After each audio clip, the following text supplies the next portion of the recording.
Iran की सेना अपने ही शासन के खिलाफ बगावत कर रही है। जनरल गुपचुप तरीके से रेजा पहलवी का साथ दे रही हैं ताकि लोकतंत्र वापस लाया जा सके। क्या ईरान में इस्लामिक शासन का अंत होने वाला है? चलिए कुछ रोचक MCQ से अपना ज्ञान परखते हैं। आपका पहला सवाल है, ईरान में किसके नेतृत्व में लोकतंत्र की स्थापना की योजना बनाई गई है? A. Khamenei, B. Reza Pahlavi, C. Ayatollah Sistani, D. Ahmad Massoud. आपका जवाब है B. Reza Pahlavi. आपका दूसरा सवाल है, रेजा पहलवी ने किस बात का स्पष्ट ऐलान किया? A. वे राष्ट्रपति बनेंगे, B. वे प्रधानमंत्री बनेंगे, C. वे सत्ता नहीं लेंगे, जनता चुने, D. वे युद्ध में हिस्सा लेंगे। आपका जवाब है C. वे सत्ता नहीं लेंगे, जनता चुने। आपका तीसरा सवाल है, ईरान की सेना में किस प्रकार की खबरें सामने आ रही हैं? A. सेना मजबूत हो रही है, B. सेना ने युद्ध जीत लिया, C. सेना में बगावत शुरू हो गई, D. सेना ने अमेरिका से समझौता किया। आपका जवाब है C. सेना में बगावत शुरू हो गई। आपका चौथा सवाल है, इस्लामिक क्रांति ईरान में कब हुई थी? A. 1950, B. 1965, C. 1979, D. 1985। आपका जवाब है C. 1979। आपका पांचवा सवाल है, रेजा पहलवी कौन है? A. वर्तमान राष्ट्रपति, B. प्रधानमंत्री, C. पूर्व राष्ट्रपति, D. शाह के बेटे। आपका जवाब है D. शाह के बेटे। आपका छठा सवाल है, ईरान के किस नेतृत्व को हटाने की योजना है? A. Khamenei, B.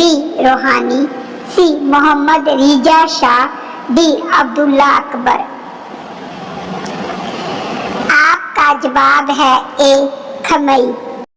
आपका सातवां सवाल है, ईरान में पहले कैसा समाज हुआ करता था? A. बंद और धार्मिक, B. आधुनिक और खुला, C. गरीब और पिछड़ा, D. युद्धग्रस्त। आपका जवाब है B. आधुनिक और खुला। आपका आठवां सवाल है, रेजा पहलवी ने अपने संदेश में किसे चूहा कहा? A. America, B. Israel, C. Khamenei, D. Taliban. आपका जवाब है C. खमेनी। आपका अगला सवाल है 9, ईरान में टॉप मिलिट्री कमांडर का क्या हाल है? A. सभी सुरक्षित हैं, B. इजराइल के साथ मिल गए, C.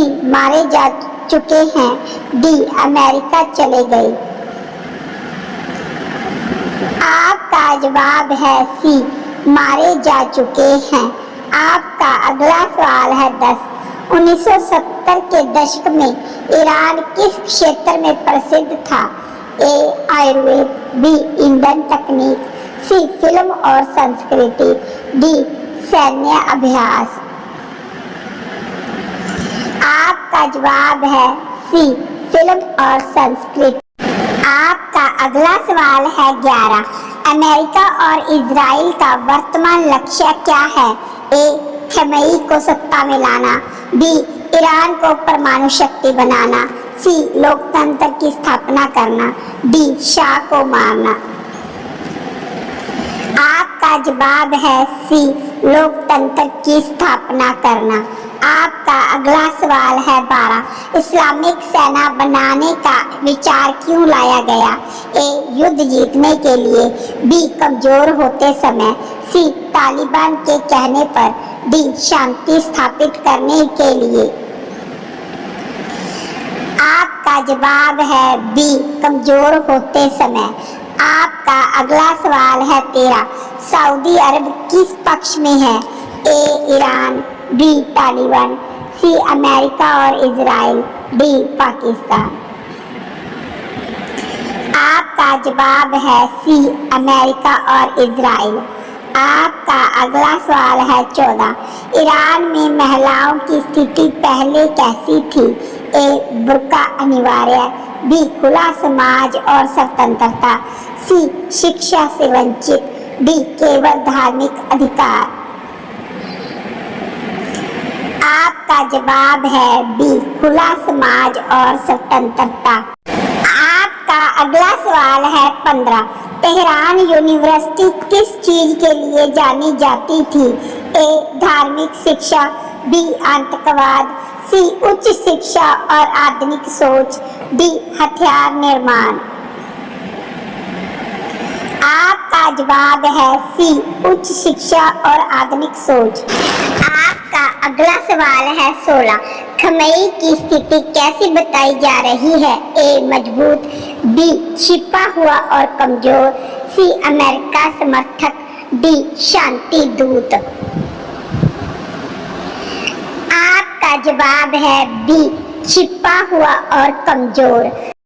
आपका अगला सवाल है 17। अफगानिस्तान के किन लोगों ने समर्थन दिया है? ए तालिबान, बी नदरन अलायंस, सी इस्लामिक आर्मी, डी सुन्नी संगठन। आपका जवाब है बी नदरन अलायंस। आपका अगला सवाल है 18। पश्चिमी शक्तियां क्या चाहती हैं? ए शिया शासन, बी इस्लामिक कट्टरता, सी लोकतंत्र, डी युद्ध का विस्तार। आपका जवाब है सी लोकतंत्र। आपका अगला सवाल है 19। ईरान में बगावत का मुख्य कारण क्या बताया गया है? ए आर्थिक संकट, बी कट्टर इस्लामिक शासन, सी रूस का दबाव, डी अमेरिका का हमला। आपका जवाब है बी कट्टर इस्लामिक शासन। आपका अगला सवाल है बी रेजा पहलवी ने लोगों से क्या अपील की? ए हिजाब पहनने की, बी खमेई का समर्थन करने की, सी बगावत और लोकतंत्र की, डी अमेरिका के खिलाफ लड़ने की। आपका जवाब है सी बगावत और लोकतंत्र की। आपका अगला सवाल है 21। ईरान की सेना के कुछ जनरल किसके समर्थन में आ गए हैं? ए खमेई, बी रूहानी, सी रेजा पहलवी, डी तालिबान। इस सवाल का जवाब कमेंट बॉक्स में दें। साथ ही इस वीडियो को लाइक करके हमारे चैनल को सब्सक्राइब करें। जय हिंद।